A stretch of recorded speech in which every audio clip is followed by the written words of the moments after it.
The echoes of a bouncing basketball and piercing squeaks of sneakers on freshly polished hardwood were drowned out by a restless crowd. Like on many nights before, Rory Jr. and I sat in the nosebleeds of the Oracle, an aging basketball arena in Oakland, watching our favorite professional team blow another lead in the final minutes of a game. My younger brother's big brown eyes never left the action on the court. Despite the foregone conclusion, he remained hopeful. He always did. That's what made us different. Outside the arena, the occasional bolt of lightning lit up the sky while the rain fell. Inside the arena, boos rained down on the home team clad in white uniforms lined with orange lightning bolts. The final buzzer sounded and the entire crowd groaned in unison. Game over. Trailblazers 78, Warriors 75.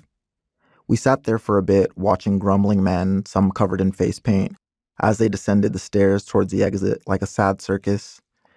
It was the start of a new season, but the results were the same as the last.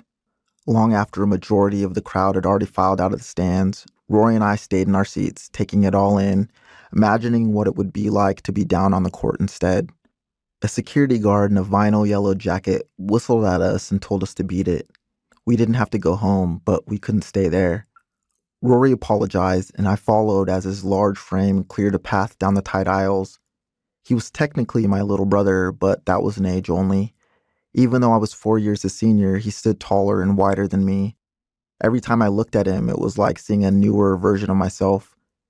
As teenagers, we were so similar in appearance that people often confused us as twins. At a logjam in the lobby, we watched an angry fan yank off his jersey in disgust, threatening to throw it in the trash and vowing to never watch another game again. Seeing an opportunity, Rory asked how much he'd take for the newly discarded colors. $50, he replied, thinking that he might be able to take advantage. What?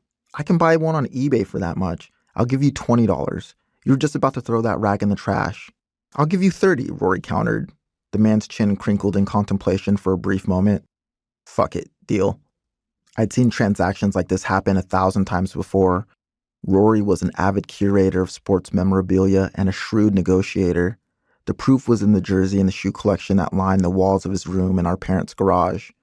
When we exited the building, we were hit by a cool and crisp Northern California breeze, raising goosebumps in places on my skin that were covered in a layer of sweat just moments before.